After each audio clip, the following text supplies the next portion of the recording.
Hello, everyone. Welcome to EVTN News.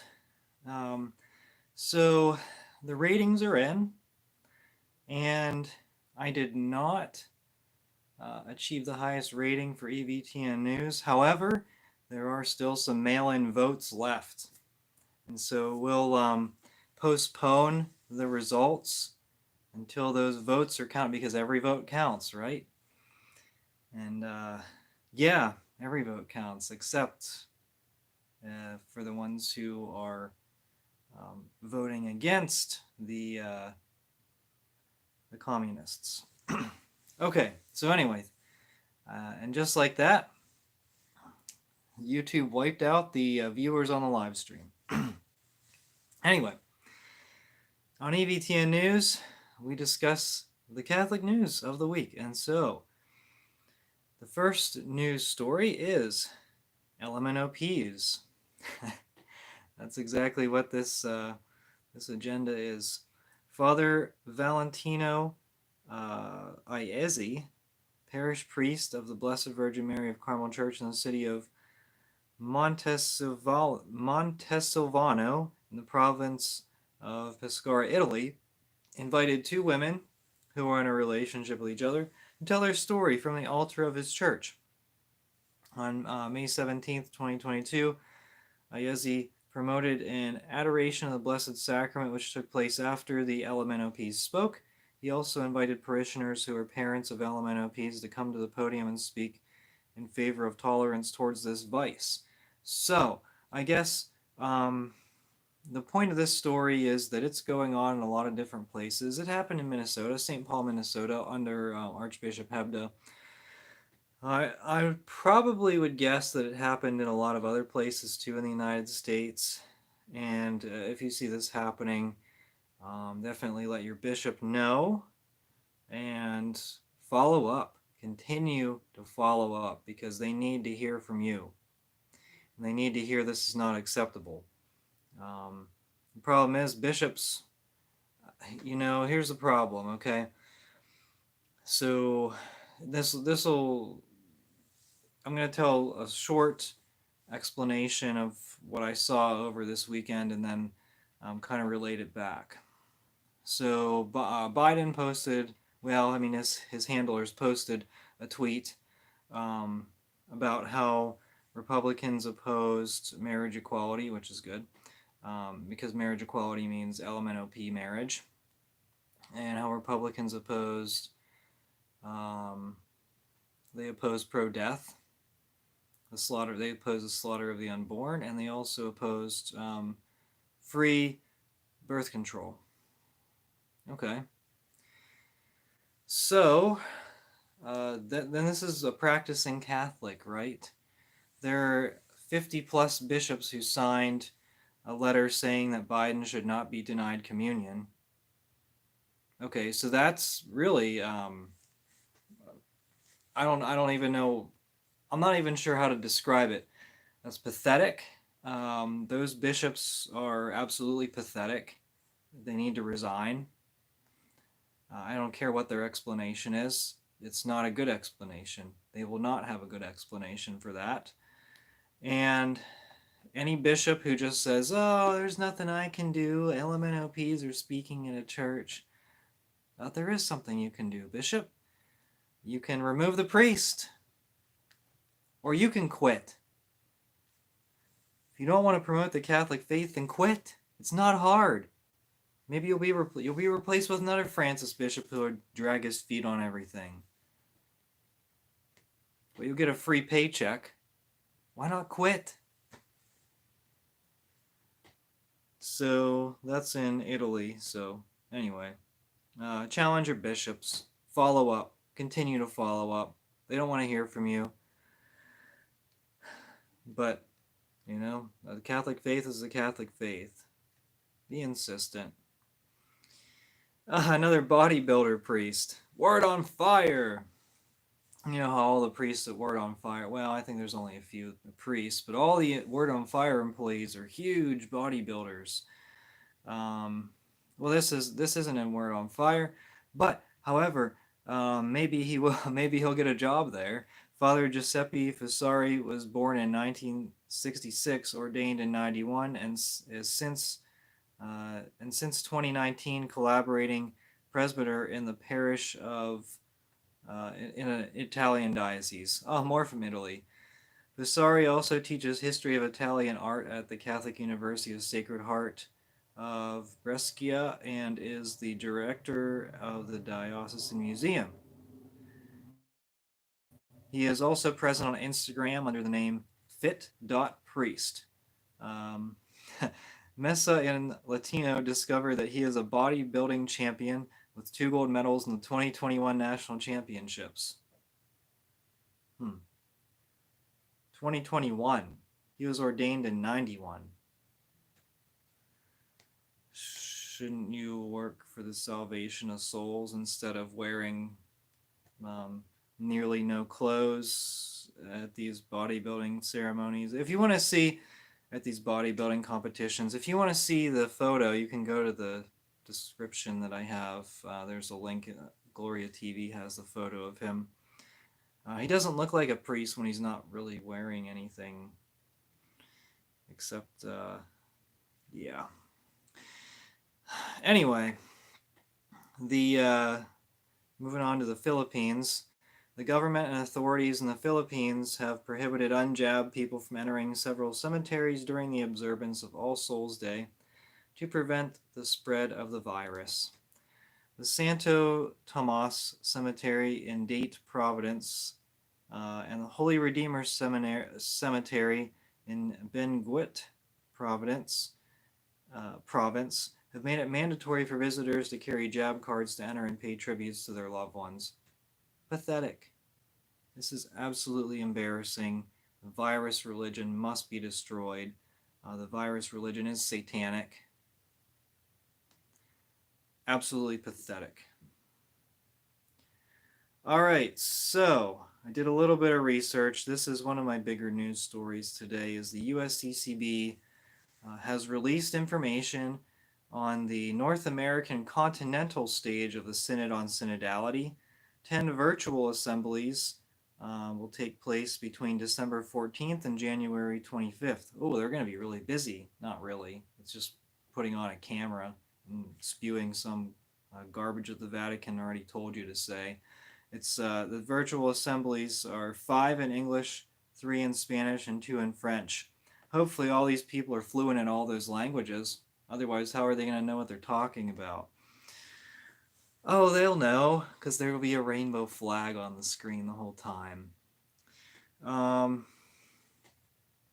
Okay, the writing team will include representatives from the U.S. and Canadian Synod teams. The 11 members of the U.S. Synod team. I'm not going to read off all of their names, but there is a woman who is a communications manager at USCCB's Department of Justice, Peace, and Human Development. How these people get selected? Does the Vatican select them? I think they probably do. I don't know. There's this one guy, Richard Cole, C-O-L-L. I've seen him around a lot. He is right now the executive director of USCCB's Department of Justice, Peace, and Human Development. Oh, okay, so his assistant, the communications manager, is also on there. Okay, I didn't realize that. So he's actually very heavily involved with the USCCB and their corrupt activities. I believe this guy, I've seen him around a lot, and he is full-on anti-church. I believe he was heavily involved with the Catholic Campaign for Human Development or some other corrupt stuff, but he just seems to really have his hand in all of these big-time events. I don't know what his expertise is, but he's always hanging around. It's just one of those guys where you're like, a little bit shady. Not that he's doing anything illegal, just anti-Catholic. Bishop Daniel Flores of Brownsville, Texas. I think he's actually up for election as the USCCB president, and he is completely open borders immigration. That's one of his big big things is immigration, and that's a big moneymaker for the USCCB. Works hand in hand. Pretty nice, right? You get to promote the things you like and you get paid for it. Um, okay. Julia McStravog, that name stuck out because it said she was a consultant. What? What kind of consulting does she do? Well, she's in her late 30s, and I couldn't find a lot of information on her, but I did see that her and Richard Cole lead a team responsible for synthesizing reports from each of the 176 Latin Catholic dioceses in the United States into a 10-page report for the Vatican, a summary of the initial phase of the Church's 2-year synodal process. So, a woman in her 30s, um, presumably she went to I believe she was going for a PhD. I'm not 100% sure if it was at a Jesuit university or not. But why does she have such a high-ranking position? Supposedly, for a supposed now, obviously we know the synod's rigged. They're going to talk about what they want regardless, but they're putting the people in place to rig it. But how is she so advanced and so how does she get such an influential position? I guess is the question. Leticia Salazar, Chancellor of the Diocese of San Bernardino. So they have a woman running their diocese in San Bernardino. Oh, that sounds awful. Oh, and then here come the big names. Bishop Stowe. I'm surprised he hasn't been named a cardinal or at least an archbishop yet. He's definitely one of the darlings of the USCCB because he promotes the LMNOP Rainbow Agenda. Open borders immigration, and basically everything that opposes everything else that opposes the Catholic faith. Bishop Joseph Tyson of Yakima, Washington, he's a Biden bishop. He signed the letter, the 50 communion. He's one of them, and that's going to advance you in the Francis Church. And Bishop Thomas Zinkula of Davenport, Iowa. I believe I've reported on him several times. He did form a gender committee in his diocese of Davenport to help guide Catholic schools and parishes in 2022. He's also a Biden bishop. So there you go. I didn't name the whole department or the whole team, I guess you would say, but it seems like they at least many of them have the same mindset going into it, and that's exactly what the Vatican wants: is people that are on board with their agenda, their LMNOPs, and probably their women priests. Basically, I think it's pretty clear that the agenda here is LMNOP, and I don't think they're talking about Mormons. What Catholics are disappointed that they can't be polygamists. All right, on October 8th, Francis received Ghent Bishop Emeritus Luc van Louis of Belgium, along with other Salesians, kissing his ring, a practice Francis normally abhors. The Vatican media went to great lengths to publicize this show gesture. Then Belgian media reported that the ring Francis kissed had been made for Van Louis in September by the order of Pope Francis. Van Louis told a publication that it is something between the Pope and me, adding that he had not received this ring publicly and therefore it should not be reported publicly. Well, but it was broadcast publicly, and so they caught it on video and they reported on it.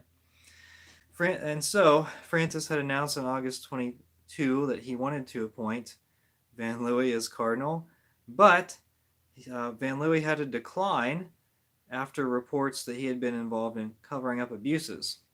So he had declined to become a cardinal because the media pressured him to decline. But he got a cardinal's ring anyway, which was showcased for the public to see. So, Pope Francis fighting corruption in the Catholic Church. Or is it the other way around? Well, we'll see in some of our later articles that we'll discuss. Spoiler, you know it, you know the truth. Okay, you know it's coming. It's kind of like a horror film where you're like, oh, there's something scary that's going to happen, and they have the music, and there's all this creepy stuff, and then someone's just walking slowly, and they're trying to look around the corner or open up the door, and something's going to jump out, and you know it's going to happen. And same with this, you know it's going to happen. There's going to be more crazy news. We're going to Ireland first. Father Sean Sheehy of Ireland made media waves over the last weekend in October when he delivered a forthright sermon presenting the Catholic condemnation of abortion, men pretending to be women, and vice versa, contraception, and LMNOP acts. The retired priest was covering for the parish priest of St. Mary Church in the Diocese of Kerry.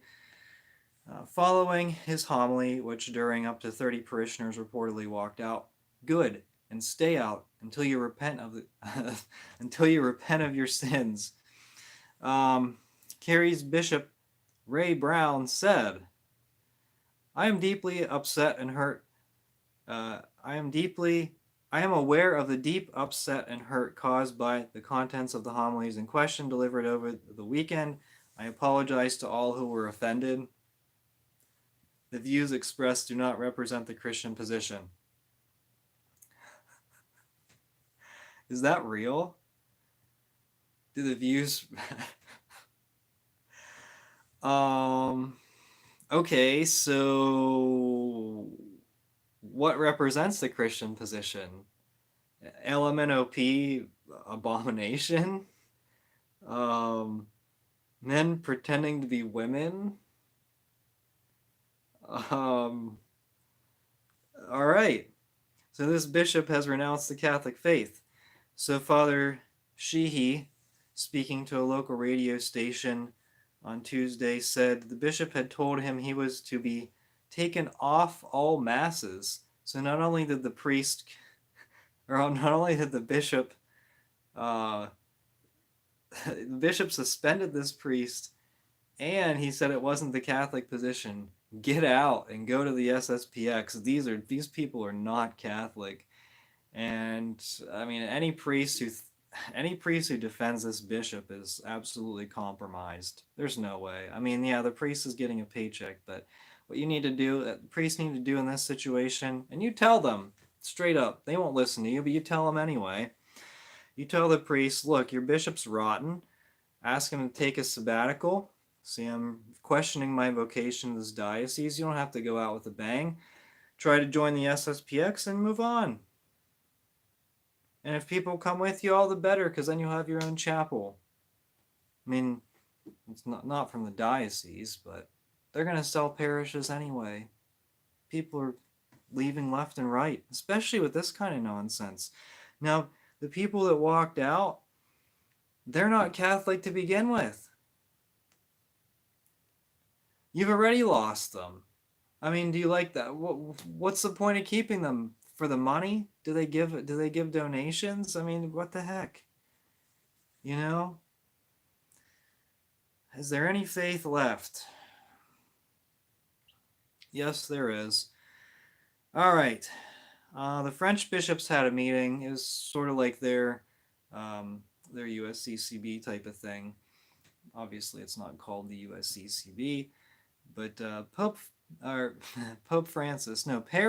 Cardinal Parolin delivered a message to the bishops from Pope Francis. He said, Pope Francis invites you to the greatest solicitude and paternity for those people, especially young people, priests, and laity, who are disoriented by the motu proprio Traditionis Custodes, which you will be working to implement. He released this message November 3rd. He said, they are often wounded sheep who need to be accompanied, listened to, and given time. So are you disoriented? What a rotten message. Seriously, this is ridiculous. I'm disoriented. I'm disoriented by the lack of the Catholic faith in the Vatican. I'm disoriented by the lack of faith among the bishops. They can't even preach basic Catholic doctrine. And that goes for Parolin too. Hey, Cardinal Parolin, what about China? What about the Chinese Catholics who you sold out? Are they disoriented? Are they disoriented by your terrible, rotten deal? Okay, so the French bishops were scheduled to discuss Traditionis Custodes in the place of traditionalist communities in the Church of France, so-called, the fourth day of the plenary assembly. Not sure how that went, and I don't know that most French people care because the SSPX has a nice presence in France. And obviously the SSPX isn't the solution to everything. They can't go everywhere and say Mass for everyone. But if you have them, that's your best option. The diocese is going to tax all the money that you give to parishes. I mean, I've heard a lot of parishes is 20%. I heard a story this weekend where a woman in her will gave $1 million to a Catholic parish, a parish. The diocese wanted to take all of it. They settled for half. Parish lost out on $500,000. Makes you think where you're going to will your money to. Think about it. Do you want the bishop to spend $500,000 on his personal secretary? Hi, let's hire another personal secretary. I'll pay $100,000 a year. To say that Catholics can vote for pro-abortion, pro-sodomy candidates.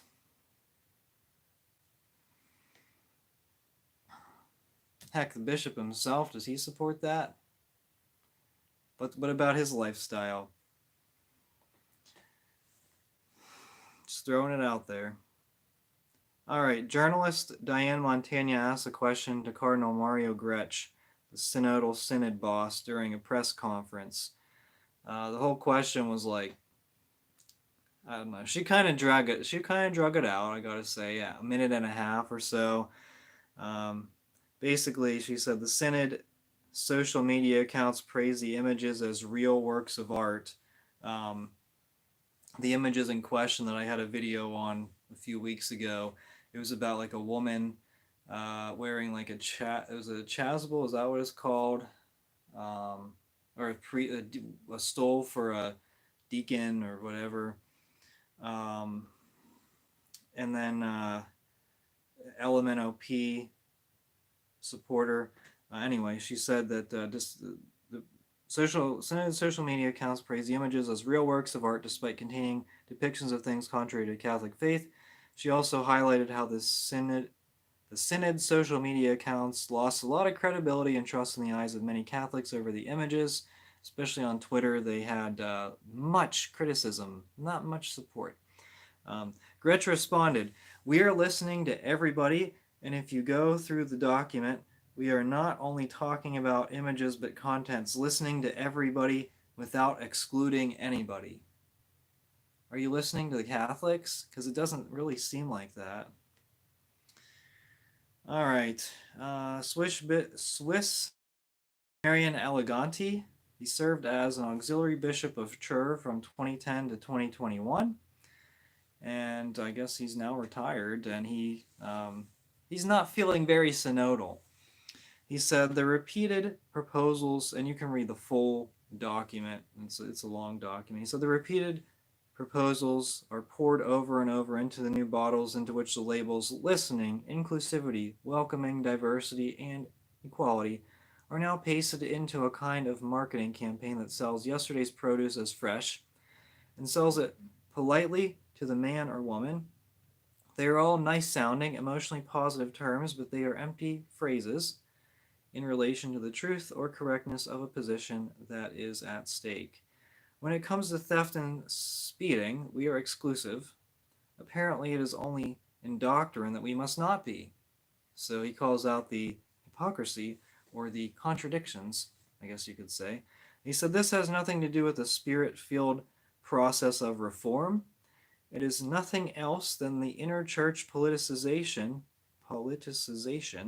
of these topics in contrast to the discernment of the Spirit, which is not even being undertaken in this regard, or has already been undertaken and concluded example in the question of women's priesthood. Otherwise, one would have to reject positions that obviously contradict church teaching and tradition and not continue to promote them. That would be real discernment. Discerning, however, only appears to happen because the agendas have been set from the beginning. See the synodal way in Germany and its bad copies in other countries such as Switzerland, and are now being advanced universally, and the opposition is to be softened after a long so-called reform backlog under John Paul II and Benedict XVI. Any child can see this. So, I don't know, he's kind of, it's kind of got a vegano feel to it, that letter. And, yeah, so keep it up, keep writing. Bishop, Your Excellency.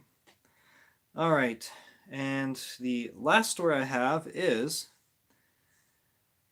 remember I talked about the Pontifical Academy for Death, and how there's all kinds of pro-death people that are being appointed to the Pontifical Academy for Death. It used to be called the Pontifical Academy for Life, but it's since been unofficially renamed, let's say. So, while speaking about the gifts of women during an in-flight press conference on Sunday, it's an airplane interview. Pope Francis mentioned the recent appointment of a pro-death economist to the Pontifical Academy for Death. He said, "And now I put on the family council Mazzucato," the woman I talked about a few weeks ago, "who is a great economist from the United States, to give a little more humanity to this." Moving from all men to having 5 women on the Council for Economy was, he said, a revolution. Because women know how to find a right way, they know how to move forward. So he justified his appointment. But not only that, he admitted he was the one who made the decision. Oh, Pope Francis, he's so against abortion. He's so pro-life. Really? Because he just admitted he appointed a pro-death economist.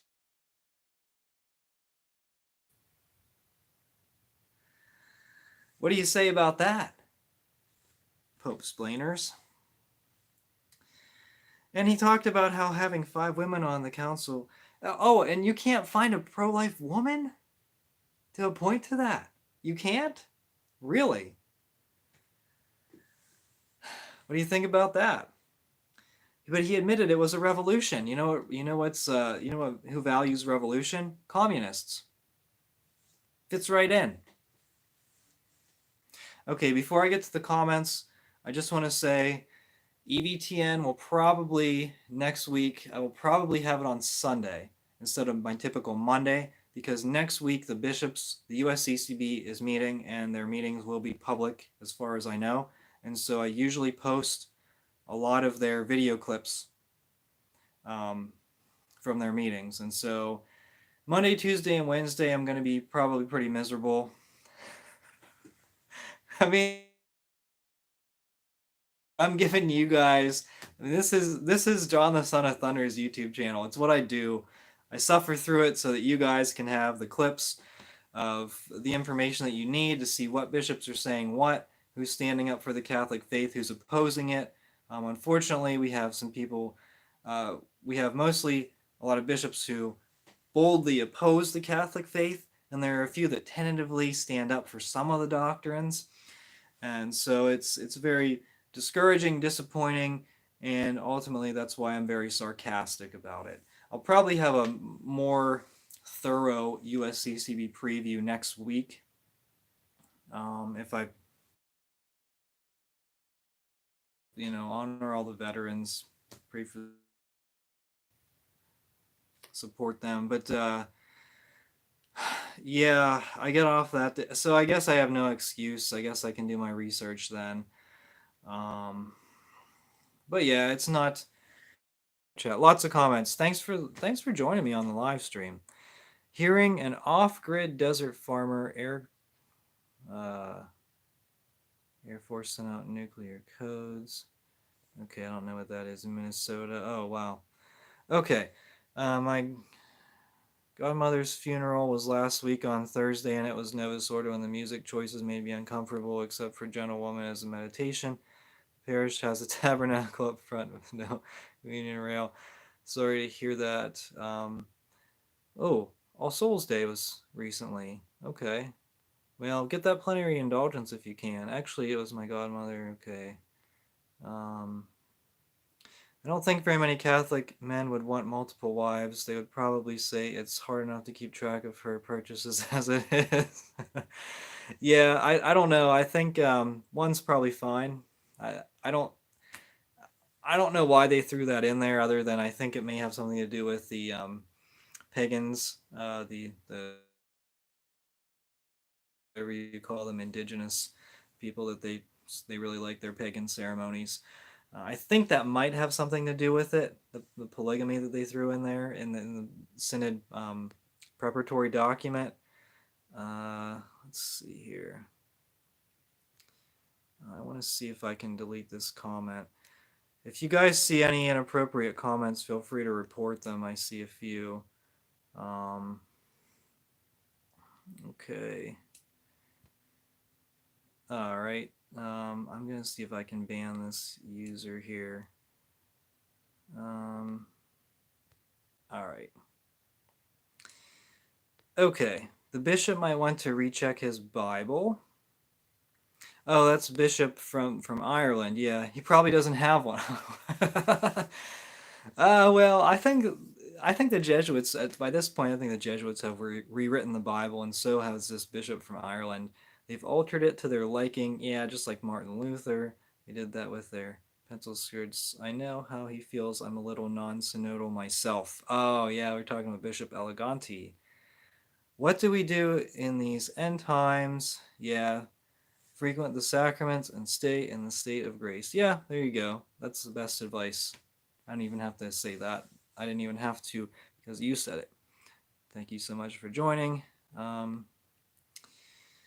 Okay, went to confession yesterday. Yeah, there you go. Get that plenary indulgence. Their favorite show must be Big Love. Okay.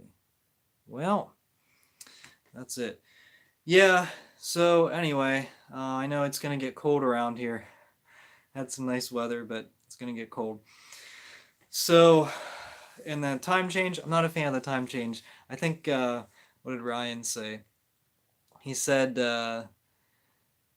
if you're a real traditionalist, you would just ignore the time change. And that's kind of what I do. I wake up at the same time. I change my clock, but then I set my alarm for an hour ahead, so it's the same time that I'm waking up. And same thing going to bed at the same time. So this, and unfortunately, practice what you preach, right? Because I scheduled this for 6:30, and actually I should have scheduled it for what, 5:30. But yeah, messes with the morning routine. But I guess the real thing is when it comes time for the springtime change, I won't be so tired because I'll be waking up at the same time. But anyway, time change is. I'll have to see exactly what he said. Did he say it was communist, or did he say it was modernist? The time change is modernist. um, wow. Got a lot of people on the live stream. Join me next week, maybe Sunday evening, and then stay tuned for the comments of the bishops, what some of them have to say. And there is an election, well, the bishop election next week. I like the extra hour of sleep, but my body gets confused. Luckily, I woke up before the new time, so I didn't oversleep. No, I don't like it. If you like, I say if you like the extra hour of sleep, sleep in on Saturdays or something. That's my thing. If you want an extra hour of sleep, go to bed an hour early. I don't know. Anyway, all right. This has been EVTN News. I don't like going to church when it's dark. Yeah, well, yeah. I actually, so my routine. I've never really. Luckily, the sun was up when my dad picked me up. My routine, pretty much almost every Sunday, is going to Divine Liturgy and then Latin Mass. I have a Ukrainian, Byzantine Divine Liturgy, and then I go to Latin Mass after that. It's what I would call double dipping, but I also identify as bi-ritual, and I really appreciate both rites. I think they have a lot. Both rites have a lot of unique things, unique aspects of the faith to offer, and I feel like I'm kind of new to both.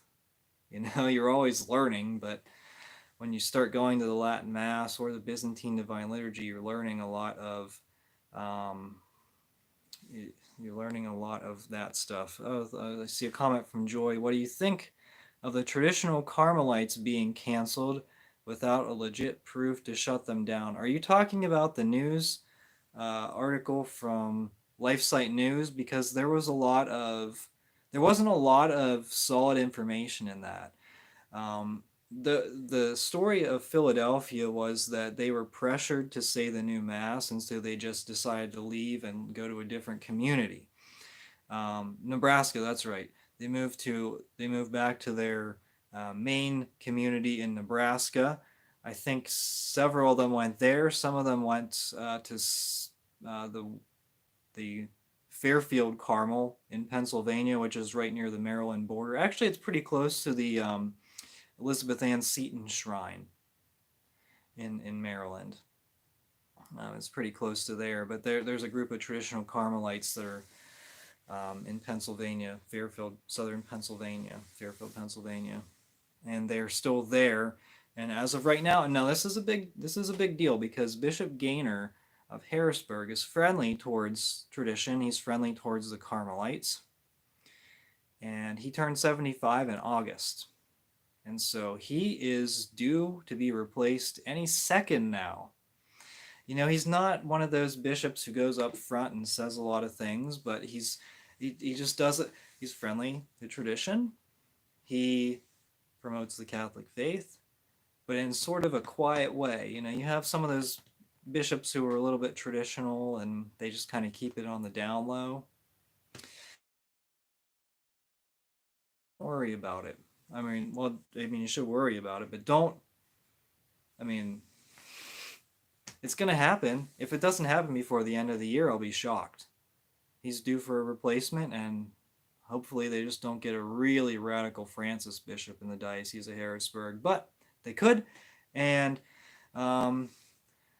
they could get someone who's proven to destroy the Latin Mass, and that would pose a lot of problems for the Carmelites. Don't know. We'll see what happens. So anyway, I'm keeping up on the story. Don't worry about that. I'll keep up on the story and stay tuned to this channel. I'll bring you updates as they come in. I definitely have sources different places. Not a lot of sources. Sometimes I have some good ones. Sometimes I sit on some stories. Sometimes you like to have a card in your back pocket, right? I don't know. And sometimes you just don't talk about things because you don't want to, you don't want to, what do you say, expose your sources? So, but anyway, I have, there is some information. If you talk to enough people, you'll find some information. A lot of people know a lot of things, and they're not always inclined to tell you. But make friends at the Latin Mass. That's the most fun. And then you'll find that it's a small world, and you'll see a lot of people. And networking, I always promote that. Networking is always important with fellow traditional Catholics. Okay, this has been EVTN News. Again, we would like to identify as the most watched Catholic news network. Unfortunately, we have to wait because until we can make a determination of who is the most watched Catholic news network. And we don't know how long that's going to take. We may have to recruit some people from the cemeteries. But anyway, this has been EVTN News, and I'm sure that we will be named the most watched news network come next week. Thank you so much for watching. We are the laity, and we will not be silent.